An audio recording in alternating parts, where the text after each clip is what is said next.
നിങ്ങളുടെ favourite shows ഇനി ഒരിക്കലും മിസ്സാവില്ല. ഇപ്പോൾ C5-ലൂടെ കാണും നിങ്ങളുടെ ഫേവറേറ്റ് ഷോ തികച്ചും സൗജന്യമായി.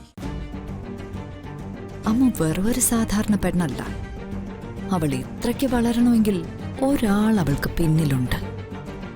അത് അവൾ വെളിപ്പെടുത്താത്ത അവളുടെ ഭർത്താവ് തന്നെയാ. ഇനി ആരായാലും കാത്തിരുന്നോ, കവിത നിന്റെ പിന്നാലെയുണ്ട്.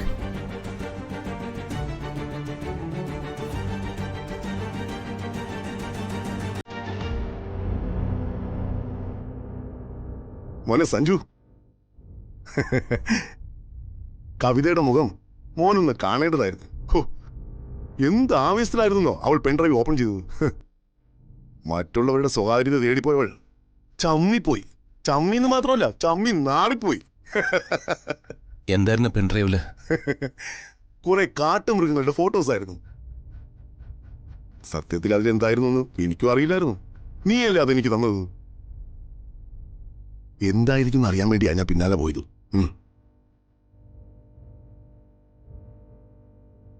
അങ്കിള് ചോദിച്ചപ്പോ പെട്ടെന്ന് കൈ കിട്ടിയത് ഞാൻ എടുത്തു തന്നല്ലേ. എന്തായാലും നമ്മളെ പദ്ധതി ജയിച്ചു. മോൻ ഇതിൽ ഒരു പങ്കുമില്ലെന്ന് ഞാൻ കവിത ബോധ്യപ്പെടുത്തുകയും ചെയ്തിട്ടുണ്ട്. പക്ഷേ അപ്പച്ചി വെറുതെ ഇരിക്കുമെന്ന് അങ്കിൾ കരുതണ്ട. ആ പെൺഡ്രൈവിൽ എന്തായിരിക്കുമെന്ന് അപ്പച്ചി ഊഹിച്ചു കാണും. എന്താ സംശയം? അമ്മുവിന്റെ റൂമിൽ കയറി അതെടുക്കണമെത്തി. അവളുടെ വിവാഹത്തിന്റെ വീഡിയോസും ഫോട്ടോസും അതിലുണ്ടെന്ന് അവൾ മനസ്സിലാക്കിയിട്ടാവും.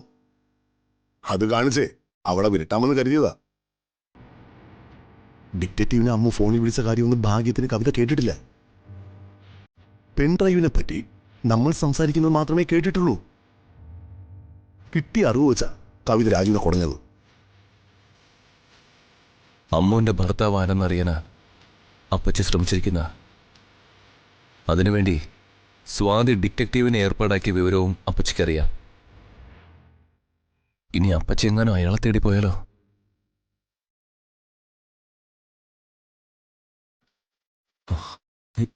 ഗേറ്റിന് മുന്നിൽ വെച്ച് അപ്പച്ചി അയാളെ കാണുകയും ചെയ്തു. കവിത അപ്പച്ചി ആരാണെന്ന കാര്യം അങ്കിളിന് ഞാൻ പറഞ്ഞിട്ടുണ്ടല്ലോ. ഒരു സംശയം മനസ്സിൽ വീണ അതിന്റെ പിന്നാലെ പോവും. കവിത ഒരു കാര്യത്തിന് ഇറങ്ങിത്തിരിക്കണമെങ്കിൽ അവൾക്കതിൽ ഗുണമുണ്ടാവുമെന്ന് മനസ്സിലാവണം. അമ്മുവിന്റെ ഭർത്താവിനെ കണ്ടെത്തിയിട്ട് അവൾക്ക് എന്ത് ഗുണമാവുള്ളത്? ഒരു ആകാംക്ഷ കൊണ്ടൊരു ശ്രമം നടത്തി. മോൻ അതിൽ ഒരു ടെൻഷൻ ആവേണ്ട കാര്യമില്ല. അവളത് വിഷയമായിട്ട് എടുത്തിട്ടില്ല. പിന്നെ മോൻ ഒരു കാര്യം ചെയ്യ്, ആ പെൺഡ്രൈവ് നശിപ്പിച്ച് കളഞ്ഞേക്ക്. ഇനി അത് നമ്മുടെ കയ്യിൽ വേണ്ട കേട്ടോ.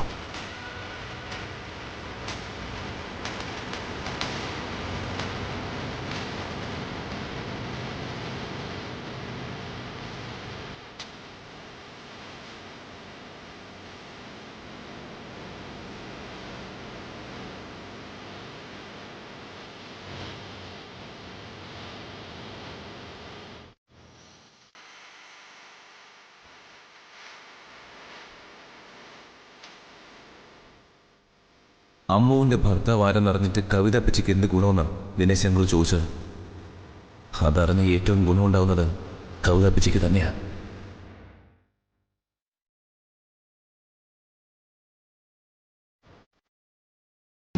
ഡൗൺലോഡ് ചെയ്യൂ C5 ആപ്പ്. കാണൂ എല്ലാ എപ്പിസോഡുകളും സൗജന്യമായി.